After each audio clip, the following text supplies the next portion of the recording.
Donc, sans plus tarder, nous allons prendre nos Bibles dans le livre. Nous allons lire 3 portions d'écriture ce matin. 3 portions. 3 portions d'écriture au nom de Jésus. Au nom de Jésus. 3 portions d'écriture ce matin. Notre premier texte se trouve dans le livre de 1 Roi.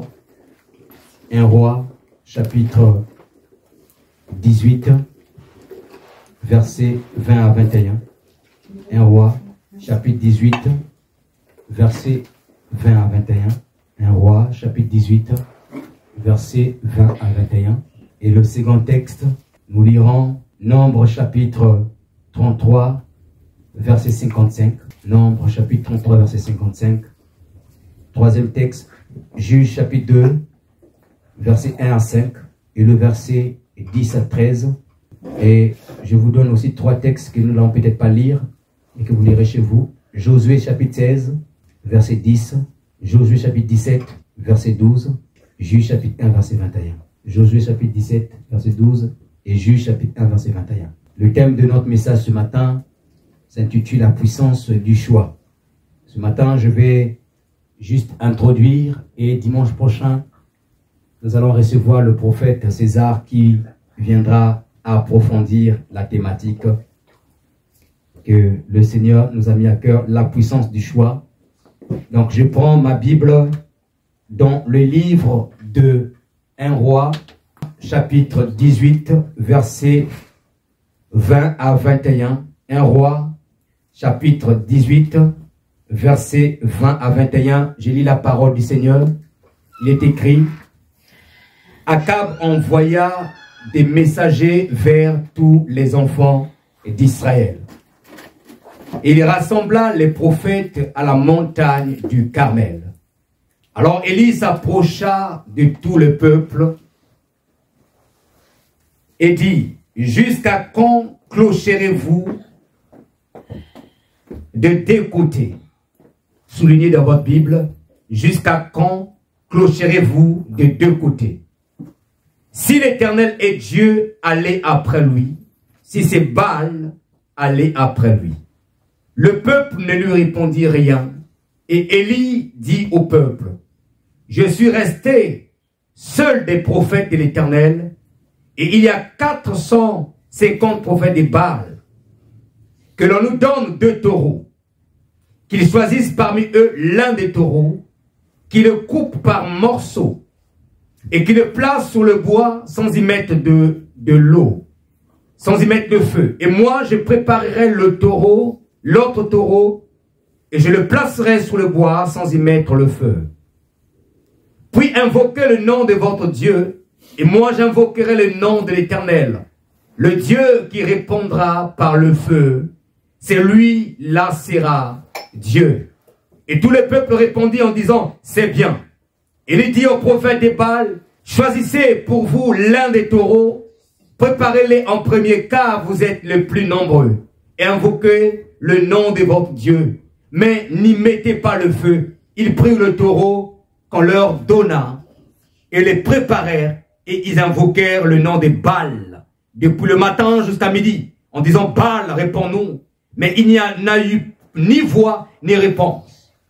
Et ils sautaient devant l'autel qu'ils avaient fait à midi, et Élie se moqua d'eux et dit: Criez à haute voix.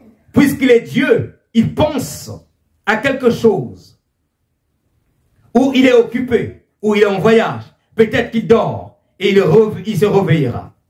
Ils crièrent à haute voix, et ils se firent, selon leur coutume, les incisions avec des épées, avec des lances, jusqu'à ce que le sang coulât sur eux. Lorsque midi fut passé, ils prophétisèrent jusqu'au moment de la présentation de l'offrande du soir, mais il n'y ni voix, ni réponse, ni signe d'attention. Et il dit alors à tout le peuple: Approchez-vous de moi. Tout le peuple s'approcha de lui, et il rétablit l'autel de l'Éternel qui avait été renversé. Il prit les 12 pierres d'après le nombre des tribus des enfants d'Israël, auxquels l'Éternel avait dit: Israël sera ton nom. Et il bâtit avec ces pierres et un autel au nom de l'Éternel. Il fit autour de l'autel une fossée la capacité de 2 mesures de sémences. Il arrangea le bois, coupa le taureau par morceaux et le plaça sous le bois, puis remplissa d'eau 4 cruches. Je vais m'arrêter par là. Alléluia. Je prends Nombre chapitre 33, verset 55. Nombre chapitre 33, verset 55. Nombre chapitre 33, verset 55. Et enfin, je lirai Juge chapitre 2, verset 10 à 13. Nombre chapitre 33, verset 55. Il est écrit, bien-aimés dans le Seigneur, il est écrit.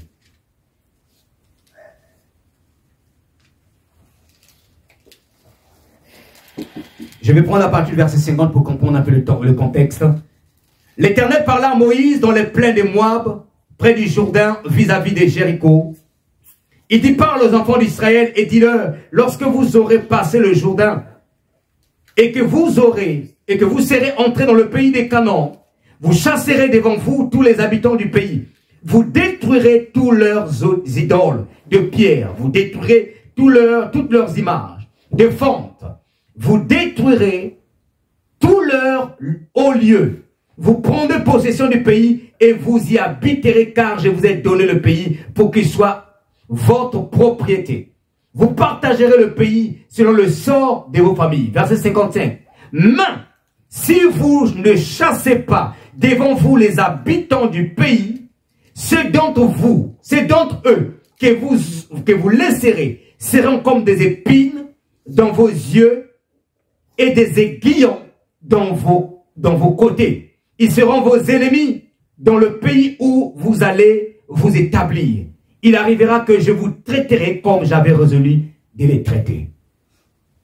Amen. Amen. Dernier texte, Juge chapitre 1, verset 13 à 10 à 13. Juge chapitre 1, verset 10 à 13, il est écrit, toute cette génération fut recueillie auprès de ses pères. Il s'éleva après elle une autre génération qui ne connaissait point l'Éternel, ni ce qu'il avait fait en faveur d'Israël. Les enfants d'Israël firent alors ce qui déplaît à l'Éternel, et ils servirent les Baals. Ils abandonnèrent l'Éternel, le Dieu de leur père, qui leur avait fait sortir du pays d'Égypte, et ils allèrent après d'autres dieux, d'entre les dieux des peuples qui les entouraient, et ils se prosternèrent devant eux, et ils irritèrent l'Éternel. Ils abandonnèrent l'Éternel, et ils servirent les Baals et les Astartés. Amen. Amen. Le thème que nous voulons partager ce matin, comme nous l'avons déjà dit, s'intitule « La puissance du choix ». La puissance du choix.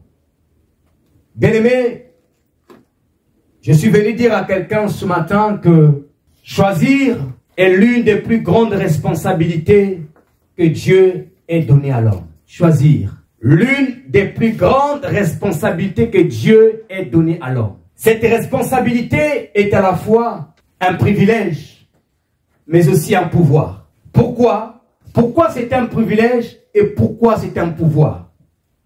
Vous serez d'accord avec moi que être libre de choisir est un signe de liberté. Vrai ou faux? Ouais. Être libre de choisir est un signe de liberté. Quand vous pouvez choisir librement, ça révèle que vous êtes libre. Mais en même temps, lorsqu'on vous confie la responsabilité de faire des choix, c'est comme si on vous confiait un pouvoir. Quand dans votre société, c'est vous qui avez la responsabilité de choisir le matériel, c'est un pouvoir qu'on vous a donné. C'est comme si aujourd'hui, le monde l'appelle comme responsable logistique. On vous a confié le pouvoir de choisir quelque chose. Quand on vous donne la responsabilité de choisir, c'est un pouvoir qu'on vous confie. Et quand je parle de pouvoir, je parle de cette capacité, de cette possibilité ou encore de cette permission de faire des choses. Choisir est un pouvoir. Choisir est une puissance. Regardez un enfant. Lorsque l'enfant est encore enfant, ce sont les parents qui choisissent à sa place. Mais au fur et à mesure que l'enfant grandit, qu'on lui confie petit à petit ce pouvoir de choisir. Pourquoi? Parce que, imaginez-vous que l'enfant devient grand, c'est toujours les parents qui choisissent à sa place. L'enfant va commencer à se plaindre. Il va commencer à dire, mais pourquoi vous choisissez toujours à ma place? C'est pourquoi on donne à l'enfant petit à petit le pouvoir de choisir. Et c'est ce que Dieu aussi a fait avec l'homme. Lorsque Dieu a créé l'homme, qu'est-ce que Dieu a fait? Il a enfoui dans l'esprit de l'homme la capacité, ou encore Dieu a enfoui dans l'esprit de l'homme le pouvoir, la volonté de déployer, la volonté de choisir librement. C'est que nous appelons, autrement dit, le libre arbitre. Le libre arbitre est le pouvoir que Dieu a enfoui dans l'esprit de l'homme pour que l'homme puisse choisir librement et intelligemment. Aussi longtemps que l'homme est connecté à Dieu. Est-ce que quelqu'un me suit ce matin? Le libre arbitre est le pouvoir que Dieu a enfoui dans l'esprit de l'homme. Ça veut dire quoi? Ça veut dire que Adam avait le pouvoir de choisir. Mais pour que Adam reste connecté à son Dieu, son choix devrait se faire selon la volonté de Dieu. Son choix devait se faire dans le cadre que Dieu avait tracé pour lui. Parce que la volonté de Dieu était une sorte de garde-fou que Dieu avait révélé à Adam pour que Adam n'aille pas dans les extrêmes. Pour que Adam ne fasse pas son propre choix. Dieu lui a donné révélé sa volonté. Et aujourd'hui, Dieu nous a révélé aussi sa volonté au travers de sa parole. Dieu nous a révélé sa volonté au travers de sa parole. Il y a des parents aujourd'hui, malgré qu'ils ont donné le pouvoir à leur enfant de choisir, mais regardez, ils gardent souvent l'œil sur l'enfant pour voir est-ce qu'il va faire le bon choix. Et donc Dieu, pour garder l'œil sur nous, qu'est-ce qu'il a fait? Il nous a donné la volonté en fait. Dieu pour garder l'œil sur Adam, il a révélé à Adam quelle était sa volonté. Quelle était sa volonté? Qu'est-ce qu'il devait faire et qu'est-ce qu'il ne devait pas faire? Et donc Dieu a mis à Adam le pouvoir dans son esprit. Ça veut aussi dire quoi, frères et sœurs? Lorsque ton esprit est proche de Dieu, et lorsque ton esprit obéissant à sa volonté, tes choix seront bons. Et moins tu feras des erreurs. Mais quand l'esprit est loin de Dieu, et quand l'esprit est désobéissant à la volonté de Dieu, attends-toi à faire des mauvais choix. Attends-toi à faire beaucoup d'erreurs. Même quand tu ne vois pas, quand tu te dis que mes choix sont bons, malgré que je ne sers pas Dieu, frère, un jour, tu le regretteras. Mais ce qui est certain, quand tu as Dieu avec toi, tu feras moins d'erreurs. Tu as moins d'erreurs parce que ton esprit est connecté à lui. Job chapitre 32, verset 8, il est écrit. Mais, en réalité, dans l'homme, c'est l'esprit. Le souffle du Dieu Tout-Puissant qui donne quoi? L'intelligence. Job vient révéler que même dans l'homme, c'est l'esprit. L'homme est un esprit. L'homme est un esprit. Et il révèle que ce qui te donne l'intelligence de choisir, ce qui te rend agréable à Dieu, ce qui nous rend proches de Dieu, c'est le souffle du Dieu, le souffle du Tout-Puissant, qu'on appelle pneuma, qui veut dire l'esprit de Dieu. C'est l'esprit de Dieu, frère, qui te conduira dans des bons choix. C'est l'esprit de Dieu qui te fera éviter des mauvais choix. C'est pourquoi lorsque tu donnes ta vie à Jésus, Dieu nous fait naître de nouveau. Dieu nous fait naître d'eau et d'esprit. Un homme en Israël, un docteur de la loi, il partit voir Jésus de nuit. Il va dire, Jésus, nous reconnaissons que tu es un rabbi, un docteur venant de Dieu, parce que nul ne peut faire ce que toi tu fais.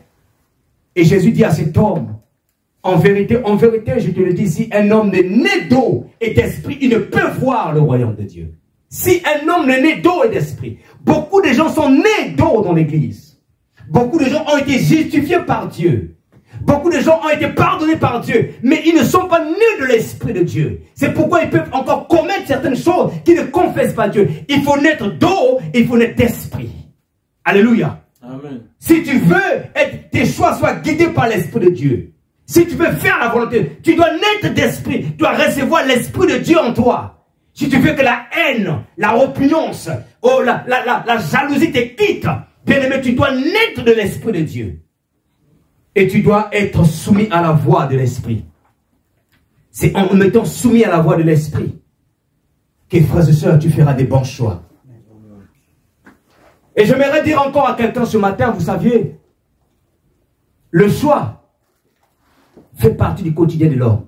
Quand je parle de l'homme, je parle de l'homme avec grand H. Chaque pas que l'homme fait dans ce monde est fait des choix. Amen. Chaque pas que l'homme fait est fait des choix. C'est-à-dire chaque étape de la vie de l'homme est fait des choix. Dès l'instant que l'homme ouvre ses yeux, il doit choisir entre rester au lit et se mettre debout. Amen. Dès l'instant que l'homme ouvre ses yeux, il doit choisir entre rester chez lui à la maison ou aller chercher du travail ou encore aller travailler. Dès que l'homme ouvre ses yeux, il doit choisir entre sourire et rester visage ou le cœur contrit froissé. Dès que l'homme ouvre ses yeux, il doit choisir entre pardonner ou haïr ou se venger. Chaque étape de la vie de l'homme est faite des choix. Nous devons choisir. La Bible dit dans le livre de Genèse, chapitre 2, verset 18. La Bible déclare ceci. Dans le verset 7, on nous parle que Dieu forma l'homme de la poussière de la terre. Mais le verset 18 nous dit ceci. Dieu prit l'homme, il le plaça dans le jardin. Mais lorsque Dieu place l'homme dans le jardin, c'est-à-dire première activité que Dieu donne à l'homme, qu'est-ce qu'il fait? Dieu fait venir à l'homme les animaux. Pour faire quoi? Pour que Adam choisisse les noms qu'il devait donner à ces animaux. Alléluia. Amen. Donc, premier travail que Dieu donne à l'homme, c'était de choisir le nom des animaux. Donc, dès l'instant qu'Adam est entré dans le jardin d'Éden, Dieu lui donne le premier travail. Il lui dit à Adam, il fait rapprocher les animaux, il lui dit, tu choisis. Je lis la parole du Seigneur. Genèse chapitre 2, verset 18. L'Éternel Dieu dit, il n'est pas bon que l'homme soit seul. Il n'est pas bon que l'homme soit seul. Je prends le verset 19. L'Éternel Dieu forma de la poussière de la terre tous les animaux des champs et des oiseaux du ciel. Et il le fit venir vers l'homme pour voir comment il les appellerait. Et afin que tout être vivant portât le nom que lui donnera l'homme. Dieu donne à l'homme le premier travail. Choisis le nom des animaux. Choisis le nom des animaux. Donc, dès l'instant que tu te lèves de ton lit, la première des choses que tu dois faire, c'est choisir. Choisir, soit de bouger. Choisir, soit de rester croîté sur ton lit. Choisir, soit d'aller chercher du travail. Ou choisir, soit de rester à la maison. Croiser les mains. Chaque étape de la vie de l'homme est fait des choix, frères et sœurs dans le Seigneur. Chaque étape est fait des choix. Choisir est une puissance. Choisir est une puissance. Pourquoi choisir est une puissance? Parce que les conséquences qui en découlent peuvent être positives ou négatives. Est-ce que quelqu'un est d'accord avec moi? Les conséquences de tes choix peuvent être positives tout comme peuvent être négatives. Lorsque tu fais un mauvais choix, ça peut détruire ta vie. Lorsque tu fais un mauvais choix, ça peut te tuer. Lorsque tu fais un mauvais choix, ça peut hypothéquer ta destinée. Un mauvais choix peut briser complètement ta destinée, frères et sœurs de le Seigneur. Amen. Donc choisir est une puissance. De la même manière, lorsque tu fais un bon choix, frère Lino, et Dieu, le bon choix peut t'ouvrir les portes. Choisir est une puissance. Nous ne devons pas négliger le choix dans notre vie. Nous ne devons pas négliger la puissance qui se cache derrière le choix. Le choix que tu fais, frères et sœurs, déterminera ton avenir. Et d'ailleurs même, l'homme est la somme des choix antérieurs de sa vie. Alléluia. L'homme est la somme des choix antérieurs de sa vie. Si tu fais ce métier que tu fais aujourd'hui, c'est parce que tu en as choisi hier. Si tu te retrouves dans ce mariage aujourd'hui, c'est parce que tu en as choisi hier. Si tu souffres dans ton travail, c'est parce que tu avais choisi. Si tu as fait cette formation, c'est parce que tu avais choisi. Nous sommes la somme de nos choix antérieurs. Nous ne devons pas négliger la puissance qui se cache derrière le choix.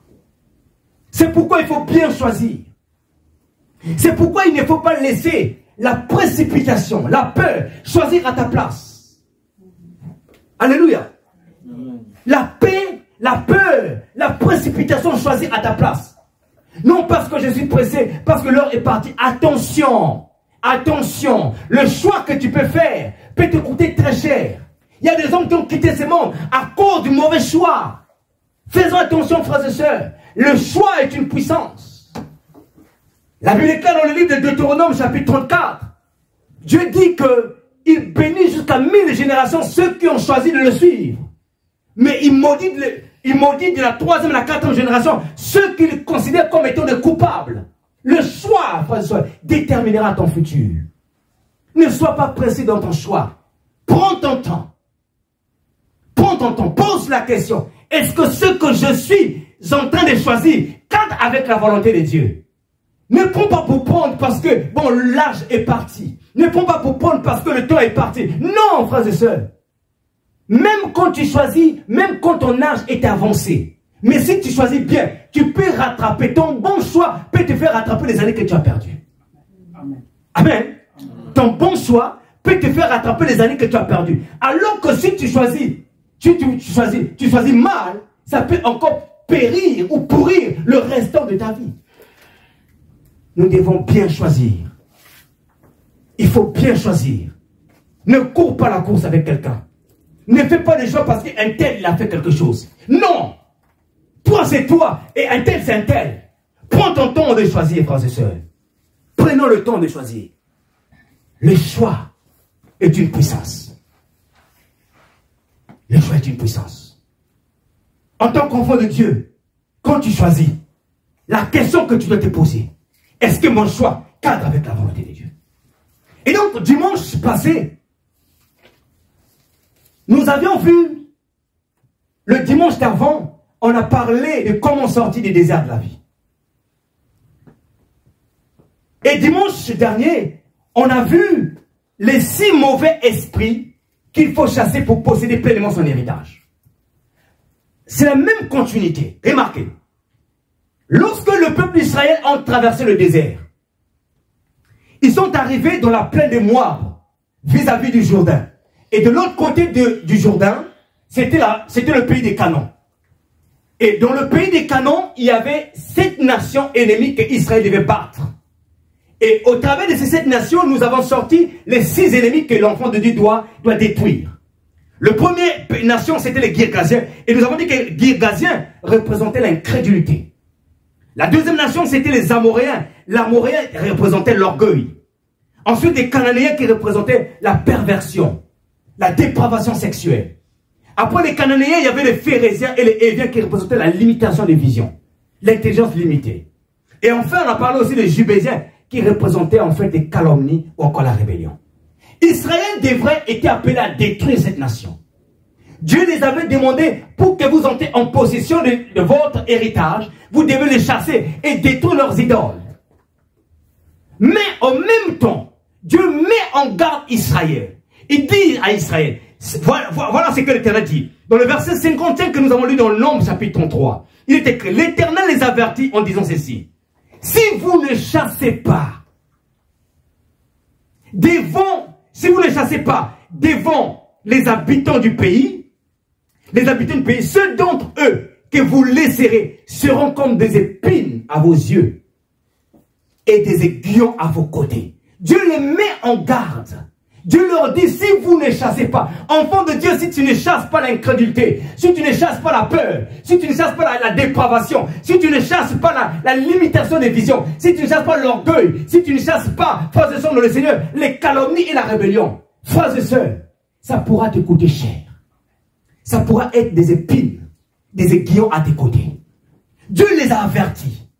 Mais malheureusement, malgré l'avertissement de Dieu, qu'est-ce qui s'est passé? Israël a opté pour choix à aller à l'encontre de la volonté de Dieu. Israël a opté pour choix à aller à l'encontre du chemin de Dieu. Dieu les a dit, si vous ne les chassez pas, ils seront pour vous. Et voilà ce qui arrive dans la vie de beaucoup de personnes. les personnes, il y a certaines personnes qui créent eux-mêmes leurs épines sur le chemin de leur destinée. Certaines personnes créent eux-mêmes des aiguillons tout autour d'eux qui les empêchent de bien avancer dans la vie. Pourquoi? Parce qu'ils font des choix qui vont à l'encontre de la volonté de Dieu. Malgré que Dieu les a fait grâce de devenir chrétiens et chrétiennes, mais ils font des choix qui ne glorifient pas Dieu. Et ils veulent que Dieu vienne le bénir dans leur situation. Frères et sœurs, Dieu est droit. Amen. Il n'y a pas de juste milieu avec Dieu. Soit tu es avec Dieu, soit tu n'es pas avec Dieu. Il n'y a pas de juste milieu. Dieu était clair avec Israël. Il a dit à Israël, de peur que je vous traite comme j'avais résolu les traités. Comme j'avais résolu les traités. Le peuple d'Israël a fait le choix de garder, de ne pas détruire tous les Cananéens. Et quelles étaient les conséquences? C'est qu'Israël s'est rétrogradé. Amen. Alléluia. Israël s'est rétrogradé. S'il y a des choses que parfois nous commettons aujourd'hui, c'est parce que nous n'avons pas pris soin de chasser toutes les nations dans nos cœurs. On n'a pas pris soin de chasser toutes les nations. On ne prend pas soin d'obéir à la parole de Dieu. C'est pourquoi il peut nous arriver aussi de commettre certaines choses qui ne confessent pas Dieu. Et quand les gens voient ces choses, ils disent, toi aussi tu es chrétien, tu es chrétien. Pourquoi? Parce qu'on ne prend pas soin d'appliquer la loi, nos cœurs à la loi de Dieu. Israël pêche.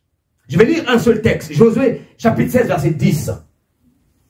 Écoutez ce qui est écrit dans Josué, chapitre 16, verset 10. Josué, chapitre 16, verset 10. La Bible déclare ceci. Ils ne chassèrent point les Cananéens qui habitaient à Gézer. Et les Cananéens ont habité au milieu d'Éphraïm jusqu'à ce jour, mais ils furent assujettis à un tribut. Israël ne chassèrent point tous les Cananéens. Ils habitaient au milieu d'eux. Ils habitaient au milieu d'eux. Et qu'est-ce qui s'est passé? Plus tard, dans Juge chapitre 2, versets 10 à 13, que nous avons lu, parce que Israël n'avait pas pris le soin de chasser les Cananéens, qu'est-ce qui s'est passé?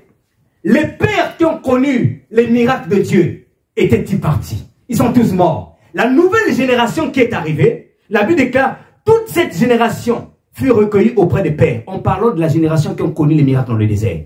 Ils ont été recueillis, ils sont morts. Une nouvelle génération s'élève, et la Bible déclare, les enfants d'Israël, ils servirent les Baals et d'Astarté. C'est-à-dire, le fait qu'ils avaient laissé les Cananéens, la génération qui craignait Dieu sont morts. Maintenant, une nouvelle génération s'élève, et cette génération commence maintenant à servir le Dieu du peuple qui était au milieu d'eux. Vous voyez?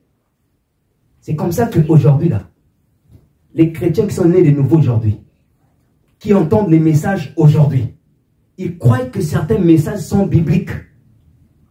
C'est-à-dire qu'ils vivent la chrétienté du style d'aujourd'hui. Pourquoi? Parce que les pères qui tenaient le flambeau du réveil sont partis. Et comme il n'y a pas eu de passation de pouvoir, passation de réveil, et cette génération aujourd'hui pense que on entend certains mots qui pensent que c'est ça l'évangile. Il faut impacter, il faut dominer, il faut devenir riche, il faut faire ceci. On pense que c'est ça l'évangile. Frères et sœurs, ça c'est des accessoires que Dieu donne à ses enfants. Est-ce que quelqu'un me comprend? Il y a des accessoires que Dieu donne à ses enfants. Les bénédictions. Dieu te ouvre les portes. Ce sont les accessoires. Mais le véritable christianisme, c'est de ramener ton cœur, soit connecté à Dieu. Amen. C'est ça le véritable christianisme. T'emmener à craindre Dieu. T'emmener à obéir à la parole de Dieu. T'emmener à pardonner l'autre. T'emmener à aimer même tes ennemis. C'est ça le véritable christianisme. Amen. Le christianisme ne t'emmène pas à l'orgueil. Tu ne t'emmènes pas à condamner les autres, à piétiner les autres, à regarder les autres de haut. Bien-aimés dans le Seigneur, Israël a rétrogradé. À cause de quoi? Parce qu'ils n'avaient pas pris soin de détruire les nations. Ils n'avaient pas opté pour le choix ou la recommandation de Dieu. C'est pourquoi leur jeunesse, la jeune génération, ont commencé à servir d'autres dieux, les Baals. Et ça a commencé au temps des juges, jusqu'au temps de roi. Jusqu'au temps de roi. Jusqu'au temps de roi.